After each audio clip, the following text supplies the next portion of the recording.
저희 막둥이 2학년 다니는 막둥이가 저한테 지난 몇 주 동안 이런 질문을 해요. 아빠, are you afraid of anything? 아빠는 무서운 게 있냐는 거예요. 이제 어린아이들이라는데 제가 아이를 키우면서 깨닫는 것 중에 하나는 답을 하기 시작하면 한도 끝도 없어요. 제가 이제 5을 키웠으니까 그 정도는 알죠. 그러면 이 질문을 빨리 답하고 넘어갈 수 있는 일이 무엇인가? 그러면 다 무서워한다. 그럼 끝나는 거예요. 뭐를 무서워한다고 해서 한두 가지를 얘기하기 시작하면은 이 어린아이들의 그 특징 중 하나 뭐죠? Why라는 단어예요. Why. 왜 그러냐는 거예요. 왜. 그래서 자기는 무서워하는 게 뭐 샤크가 무섭고 뭐 물에 사는 것도 아니지만은 샤크가 무섭고 타이거 호랑이가 무섭고 뭐 이런 얘기를 하기 시작하죠. 제가 그 질문을 받고서 제 막둥이한테 아빠 다 무서워 그럼 넘어갔는데, 사실 생각해 보니까 과연 내가 무서워하는 게 뭐가 있는가 좀 생각을 해보니까 무서워하는 게 있긴 있는 것 같아요. 죽음이 옛날에 무서웠습니다. 예수님을 알기 전에는, 예수님을 믿기 전에는, 천국에 대한 확신이 있기 전에는 죽음이 무서웠어요. 그런가 하면은 예수님을 모르는 상황 속에서 내가 죽는다면은 이 세상에서 더 이상 존재하지 않는다. 이것이 무서웠어요. 그래서 국민학교 어렸을 때부터 죽음에 대한 생각을 하면 항상 두려움 속에 잡혔던 것을 기억합니다. 그런데 예수님을 만난 후에는 이제는 죽음이 두렵지가 않아요. 왜냐하면 죽는다라는 것은 이 세상에서 육신의 생활은 끝이라 말할 수 있지만은 하나님의 존재에서 영원한 세상의 시작이기 때문에 죽음이 두렵지 않습니다. 그러면 오늘 이 순간까지 두려워하는 것이 무엇인가 생각해 봤더니 한 가지가 있더라고요. 치과를 제가 무서워해요. 치과 의사를 참 무서워합니다, 제가. 근데 그 무서운 곳을 지난주 화요일날 또 다녀왔어요. 몇 주 전에 이가 썩고 썩는 것이 아파서 치료를 갔다가 3개가 썩었다 해서 3개를 치료를 받았죠. 치료를 받고 마지막 거 3번째 거를 떼우시면서 치과의 선생님이 그렇게 얘기해요. 목사님, 이거는 많이 썩어서 어쩌면 신경치료를 해야 될지 모릅니다. 그래서 돌아온 후에 목사님, 만약에 따뜻한 물이든지 찬물을 마셔서 통증이 있으면 다시 빨리 오세요 그랬어요. 근데 돌아온 후부터 아프기 시작했죠. 아픈데 가기 싫어서 참았어요. 이 신경이 아프니까 찬물이 닿아도 엄청난 통증이 있고 따뜻한 물이 닿아도 엄청난 통증이 있고 뭐 그냥 무조건 아픈 거예요 항상. 그래서 참다 두렵지만은 갔습니다. 그 치과에 가서 가기 전에 기도 열심히 했어요. 하나님, 이 신경치료가 별 통증 없이 아픔 없이 빨리 잘 되게 해달라고 기도 많이 했습니다. 왜냐면 제가 한 20여 년 전인가 이빨 하나가 썩어서 신경치료를 한 적이 있었거든요. 근데 신경치료 그때 하는 의사가 실력이 없었는지 모르겠지만은 신경치료 한다면서 자꾸 신경을 건드니까 얼마나 아팠는지 그게 아주 생생해요.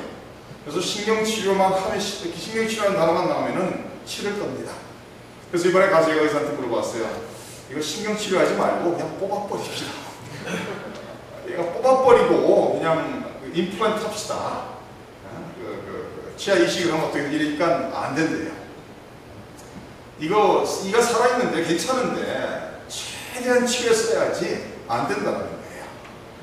그러니까 뭐라 합니까? 의사가 그런데 얘기하는데 그럼 합시다. 그래서 신경치료 시작했습니다. 입을 벌리고 계속 속으로 기도합니다. 하나님, 빨리 고통 없이 끝내게 달라고. 그러면서 신경을 치료를 하면서, 이 신경치료라는 게 마비 치료지 살아있는 신경을 죽이는 게 신경치료더라고요. 그러니까 살아있는 걸 죽여야 되니까 이게 통증이 전혀 없을 수가 없어요. 그래서 계속 기도하면서 앉아있는데 자꾸 물어봐요. 목사님, 아픕니까? 그럼 당신이 여기 앉아보시지. 아프죠? 아픈데 계속 참으면서 다행히 잘 끝났어요. 그런 후에 집에 있는 치과에서 나오면서 저희 집사람들이 오랜만에 수년 만에 이제 한번 갔었는데 들어가서 한 15분만에 딱 나오면서 자기는 아무렇지도 않대요. 그냥 엑스레이만 몇 개 찍어봤는데 충치도 하나도 없고 이가 전혀 이상이 없습니다. 그러고 싹 그냥 웃으면서 나오는데 저는 속으로 남편이니까 기쁘죠. 기쁜데 조금 얄미운 마음이 들더라고요. 다 끝난 다음에 나와서 점심을 먹는데 찬물을 마셔봤어요. 하나도 안 아픈 거예요. 제가 그때 얼마나 감사했는지 통증 없이 물 마실 수 있다는 게 이게 축복이구나, 감사할 이유구나라는 것을 새삼스럽게 깨달았습니다. 밥을 맛있게 먹고 찬물도 실컷 마시고 따뜻한 물도 막 마시고 전혀 통증이 없이 지금 한 5일 정도를 지내고 있습니다. 만약에 제가 치과가 무서워서, 치과가 의사가 두려워서 안 갔다면은 what's the alternative? 안 갔다면 어떻게 되죠? 지금까지 물 마실 때마다 통증 속에서 살아야 되는 거예요. 음식도 제대로 못 먹고 물도 제대로 마시지 못하고 그 통증 속에서 참으며 살아가는 것이죠. 그러나 기도하고 용기를 내서 갔더니 그것이 다 해결이 됐습니다. 저희가 지난주에 지난주죠. 23장 11절을 보면서 예수님께서 사도 바울에게 나타나셔서 담대하라는 거예요. 그러면 왜 담대하라고 하시죠? 두려우니까 담대하라는 것이죠. 만약에 두려움이 없다면 담대하라는 소리가 말이 맞지 않아요.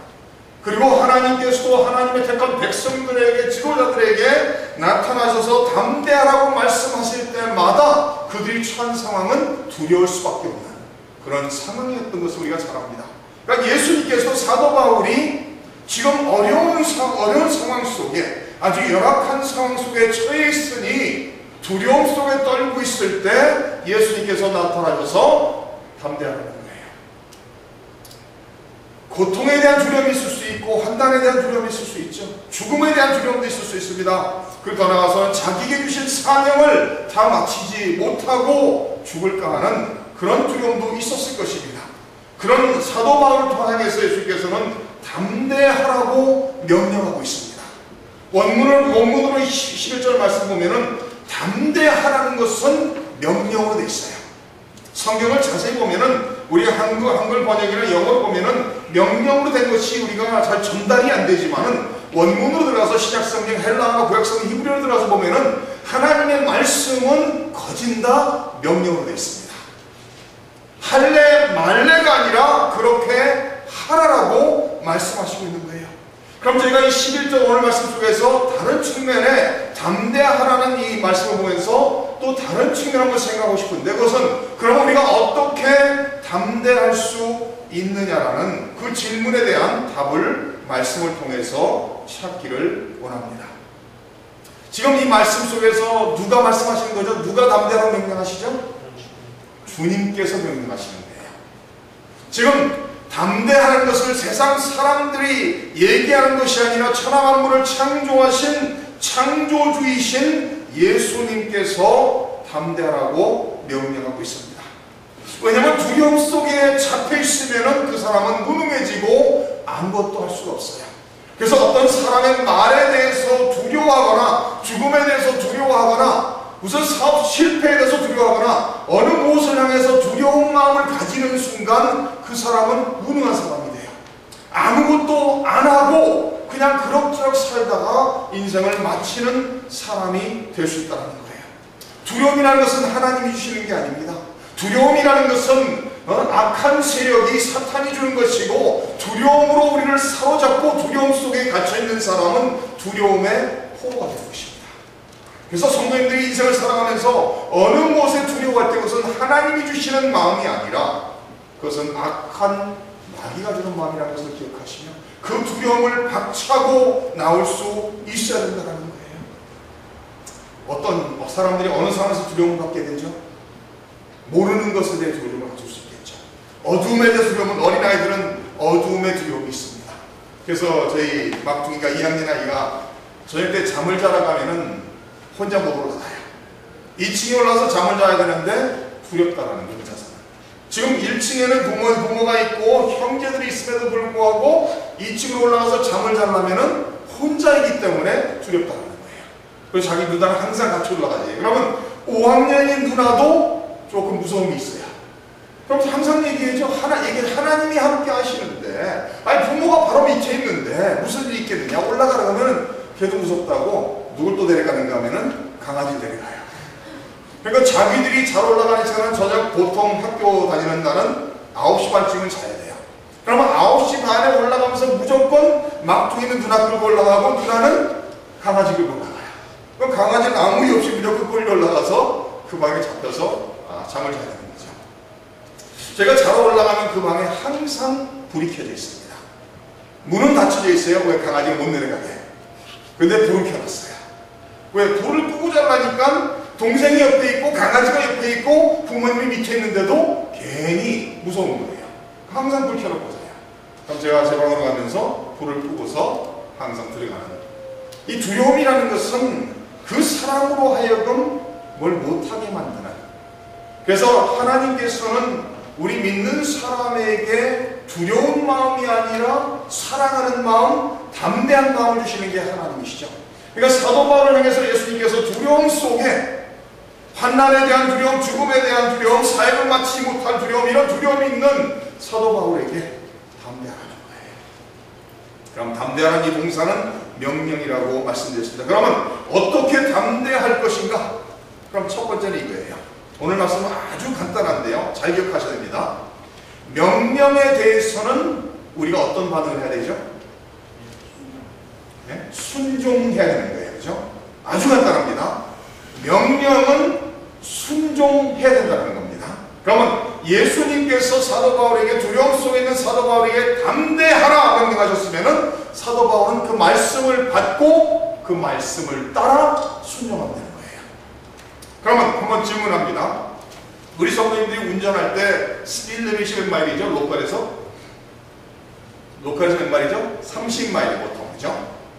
30마일인데 30마일 밑으로 가시는 분 몇 분이나 계세요? 대다수인지 모르겠지만은 저도 운전하다 보면은 30마일이 스피드 리밋이지만 30마일 딱 그 밑으로 간 적이 많지가 않아요. 35, 40, 45까지도 가죠. 제가 알아봤던 사람은 55도 가는 사람이 있어요. 로컬에서. 그러다 잡히면 큰일 나는 거죠. 그런데 35로 45로 가다가 아니면 하이웨이에서 50마일, 55마일이 리밋인데 60마일, 65마일, 70마일 가다가 저 멀리에서 한 코로마일권에서 경찰서 어떻게 돼요?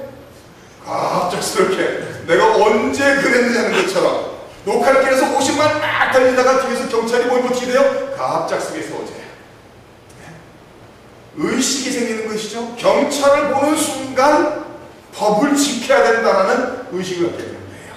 우리가 하나님의 말씀을 대하면서 제가 좀 전에 말씀드린 것처럼 성경에는 할래 말래가 별로 없어요. 거진다 명령입니다. 우리가 구약 성경을 보면은 율법이 나타나죠. 그 율법을 누가 주셨죠? 하나님이 주셨습니다. 누구에게 주셨죠? 믿는 하나님의 자녀들에게 주셨습니다. 뭐 하라고 주셨죠? 순종하라.